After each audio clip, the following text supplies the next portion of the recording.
गुरुदेव, गुरु जो होता है वो परम ज्ञानी होता है। जो समाज में सभी रहने वाले लोग हैं वो ज्ञान से बहुत परे हैं। और चूंकि भारत हमारा देश इतने सौ वर्षों तक गुलाम रहा तो उसमें हमारे सनातन का, हमारे अध्यात्म का बहुत पतन हुआ। तो अभी भी हम उस स्थिति में नहीं हैं। तो ऐसे में आप, जो मैं सोच रहा हूं कि उन लोगों तक जो इतने अधिक अज्ञानी हो गए हैं, वो एक परम गुरु तक जो ये जो गैप है ये कैसे सटेगा और कैसे वो वहां तक पहुंचेंगे, ये बहुत बड़ा प्रश्न है। इसके लिए बहुत सहज और सरल उपाय है। वो ये है कि हर जगह आप जाएंगे तो शिक्षा मूल है। तो जो थोड़ा भी पढ़ा लिखा है, हर घर में जहां भी एजुकेशन है, उसको उसके स्तर से, जो उससे ज्यादा जानता है उसको वो उतना ज्ञान दे, फिर वो नीचे वाले को देगा जो उससे कम जानता है। ऐसे ऐसे क्रमिक रूप से ये पहुंचेगा। लेकिन ये जो लोक में ज्ञानी के रूप में विख्यात लोग हैं, गुरु के रूप में जो उत्तरदायित्व निभा रहे हैं, ये उनका कर्तव्य है कि वो कुछ लाइनें बनाएं, कुछ चीजें बनाएं कि ये सबके लिए आवश्यक है, और वो परख के बनाएं और वो अपने चरित्र से बनाएं, फिर वो खुद स्वयं भी उन चीजों का पालन करें। तो फिर लोक में वो व्यवहार फैलेगा उस तरह का। तो हर एक की आवश्यकता भिन्न है।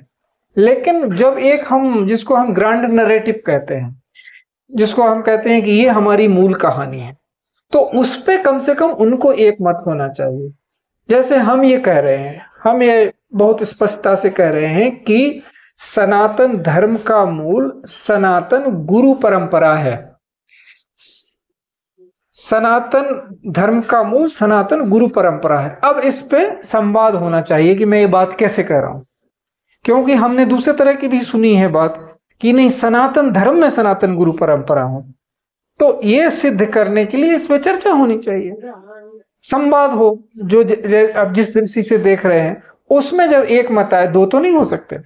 अगर कोई सत्य परम सत्य है तो वो एक ही होगा, इस पे तो सब सहमत है। अंतर केवल विधियों का ही है ना, अवस्थाओं का ही है।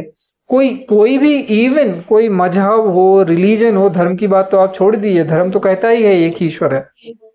लेकिन मजहब और रिलीजन भी तो एक ही ईश्वर की बात करते हैं, नाम उसके अलग अलग दे रखे होंगे। तो अंतर कहाँ है?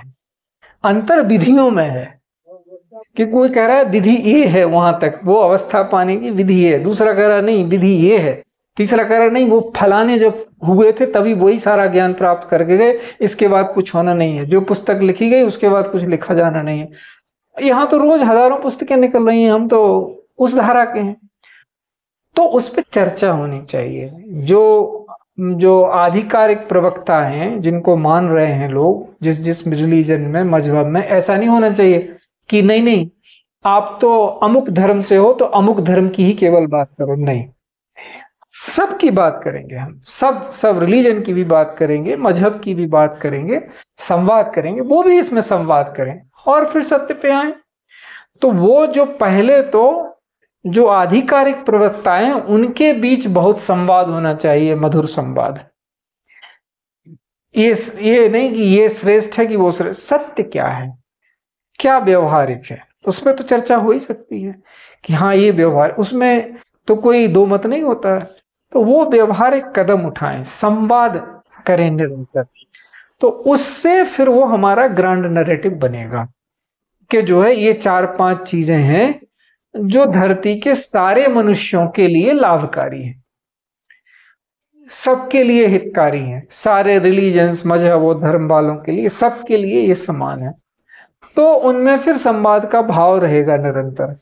तो फिर तो ये तो व्यक्तिगत साधना है। तो ये करना चाहिए कि सबसे नीचे से लेके सबसे ऊंचाई तक, जो आपका प्रश्न है कि जो उस आध्यात्मिक अवस्थाओं में अंतर है व्यक्तियों को, उसको कैसे पाटें, तो वो केवल और केवल ग्रांड नैरेटिव की महत्ता सिद्ध करने से पाटा जा सकता है कि ये जो हमारी कहानी है मनुष्य की वो ऐसी है। फिर उसमें निरंतर हमारे यहाँ संवाद होता है। इसलिए कुंभ हुआ करते थे। मैं बारंबार उस चीज को कहता हूं कि ब्रह्म निरूपण और कुछ नहीं है बल्कि करेंट नैरेटिव है। जैसे अभी आपने कहा बातचीत में कि जो हमारे जनजातीय भाई बंधु हैं वो तुरंत के तुरंत कविता बनाते हैं, एक साथ जा रहे हैं तुरंत, तो वो ब्रह्म निरूपण है उनका कि हम अभी ऐसा देख रहे हैं, यही तो है संवाद। तो जीवन में हम इस क्षण हैं, हमें पता है क्या कि हम अगली सांस लेंगे या नहीं लेंगे। तो सनातन तो यही मानता है कि हम तो सनातन प्रेजेंट हैं, हम पूर्व के और पश्चिम की बात ही नहीं कर रहे हैं, हम कह रहे हैं we are here and now. सनातन का मतलब आदि अंत रहित, अर्थात अभी और यही मध्य में, प्रेजेंट, सदा वर्तमान रहने वाला, सदा विद्यमान रहने वाला, वो हमारा ज्ञान है। तो हमें कहीं ईश्वर को देखने के लिए किसी अवतार की आवश्यकता थोड़ी है कि हम पीछे जाएं या आगे, हम तो अभी यही हैं। हमारे लिए हर मनुष्य अवतार ही है परम चेतना का। तो जिसको ये बोध हो गया है कि परम चेतना के ही ये भिन्न भिन्न अवतरण हैं, किसी में चेतना थोड़ी है, किसी में कुछ ज्यादा है, उतना ही अंतर है। तो जिसको जिसमें दिख रहा है कि इसमें चेतना मुझसे ज्यादा लग रही है, तो उसके निकट जाके वो उस चेतना को प्राप्त हो जाए संवाद के माध्यम से। यही तो हमारे उपनिषदों का व्यवहार रहा है। उपनिषद मतलब क्या होता है? ऐसे जैसे हम और आप बैठे हैं, यही तो उपनिषद है। एक दूसरे के नजदीक बैठे हैं उपनिषद और बातचीत कर रहे हैं, संवाद कर रहे हैं कि सत्य का कैसे हम अवगाहन करें, सत्य को कैसे निरूपित करें, और जो सत्य निकल के आता है उसका आचरण करें। तो इसमें कोई ये कह दे कि ये अंतिम बात है, ये अंतिम पुस्तक है, असंभव, मूर्खता है ही नहीं। इसमें तो तुरंत प्रेजेंट है, दिन निरंतर बदल रही है परिस्थिति, जहां क्षण और सनातन दोनों एक हैं, एक सिक्के के दो पहलू जैसे हैं। इसको इधर साइड तो मूवमेंट है, इधर साइड तो इटर्निटी है। वही क्षण है, वही सनातन है, ऐसे ही है अभी और यही। तो ये जो अंतर पाटना है वो शिक्षा और दीक्षा से ही पाटा जा सकता है, संवाद से ही पाटा जा सकता है, और वो स्वैच्छिक होता है। माहौल बनाना पड़ता है, संवाद का माहौल बनाइए। वो कैसे बनता है? वो चरित्र से बनता है। जैसे अब ये प्रजातंत्र है, अब देखो आप विडंबना देखो, हम विश्व के सबसे बड़े प्रजातंत्र हैं, तो नैतिक दृष्टि से हमारी बात विश्व में सुनी जानी चाहिए सबसे ज्यादा। लेकिन विश्व का व्यवहार ऐसा है कि अगर आपके हथियार सारे राष्ट्रों से ज्यादा जखीरा आपके पास नहीं है कि आप सबको आंख दिखा सकें, तो लोग आपकी बात माने नहीं। और मैंने व्यक्तिगत व्यवहार में देखा है, दूसरे देशों के लोगों से बातचीत में मैंने सुना है, और हमारे शास्त्र तो कहते ही हैं, यत्र योगेश्वरो कृष्णो यत्र पार्थो धनुर्धरा। बिना धनुष के कृष्ण का ज्ञान योगेश्वर होने के बावजूद भी कोई सुन नहीं रहा।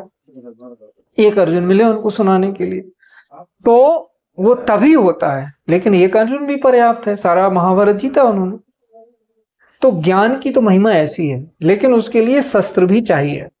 तो राष्ट्र को हर चीज से, हर विषय में फाइनेंशियली इकोनॉमिक पावर होना चाहिए, ज्ञान का पावर उसके पास होना चाहिए, शस्त्र का पावर होना चाहिए, तब वो कह पाएगा डिसआर्मामेंट की बात। जो शक्तिशाली जब कहेगा कि भाई साहब आप सब लोग भी हथियार रख दीजिए, अब ज्ञान की चर्चा होगी, तब लोग मान लेंगे। लेकिन हमारे पास है नहीं वो शक्ति, और हम बोले कि भाई सारे लोग अपने हथियार फेंक दीजिए, बोलेंगे क्यों फेंकें भाई, तुम्हारे पास है नहीं इसलिए फेंके, तो नहीं होगा।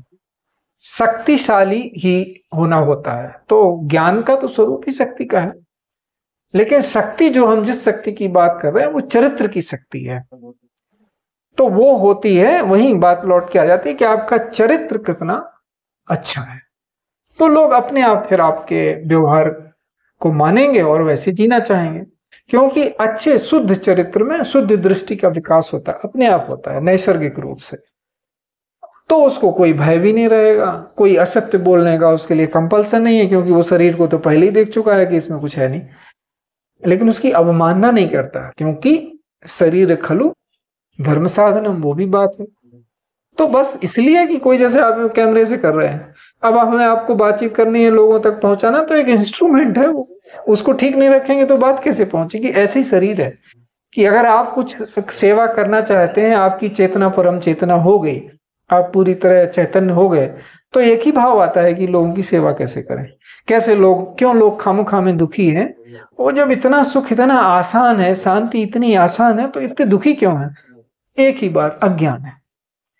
जैसे ही ज्ञान का प्रकाश होता है वो धीरे धीरे धीरे होता है। जैसे जैसे आप कह रहे हो कि अलग अलग लेवल से, हाँ बिल्कुल है, वो होता ही है। जैसे कोई बच्चा पढ़ने जाता है, पहले काखा गा सीखेगा, पहली क्लास में जाएगा, फिर दूसरी में जाएगा, तीसरी में जाएगा, ऐसे ही है। तो हर चीज का एक समय होता है कि उस कार्य उस समय में वो कार्य करना ठीक होता है। तो किस अवस्था में कौन सा ज्ञान देना चाहिए वो आवश्यक है। वैसा देते जाने से समाज में उसकी प्रतिष्ठा हो जाएगी, लेकिन बिना ग्रांड नैरेटिव के कठिन होता है। इसलिए हमारे यहाँ रामायण चलती आई, सब मनुष्यों को राम के और सीता के रूप में देखते थे कि उसी के ही सारे हैं, सिय राम मैं सब जग जानी, करूं प्रणाम जोर जुग पानी। तो वो एक भाव विकसित होता है ज्ञान से, इसलिए वो हमारा ग्रांड नैरेटिव है। तो क्या है उसमें, उसको रामचरित्र मानस ही कहते हैं ना, कि राम का चरित्र कैसा रहा। वो चरित्र का विकास करने पे जो भरोसा पैदा होता है लोगों में कि इनसे ज्ञान लिया जा सकता है। ज्ञान कोई बड़ी वस्तु नहीं है, वो भाव पैदा होना कि लिया जा सकता है, यहां से मिलेगा जो सही मिलेगा, फिर आप परखिए उसको जीवन में। ऐसा नहीं है कि जो सत्य को क्या कहते हैं ना, सांच को क्या आंच। अगर हमें कोई कह रहा है कि ये ज्ञान सत्य है, तो वो साथ में ये भी तो कह रहा है कि अप्लाई करके देखो, ये इसका फायदा मिलेगा, नहीं मिलेगा तो कैसे सत्य हुआ। तो यहाँ सब खुला है कि, लेकिन वो आपको वो माहौल तो पैदा करना पड़ेगा। लेकिन जब आप 10 दिशाएं पैदा कर देंगे तो आदमी दिग्भ्रमित हो जाएगा। उसी को इसलिए शब्द आया दिग्भ्रमित, इतनी है किस दिशा में जाएं, 10 दिशाएं हैं, किस दिशा में जाएं। तो उन्होंने कहा कि नहीं, गुरु जो दिशा बता रहा है उधर जाइए, तो आपका कल्याण।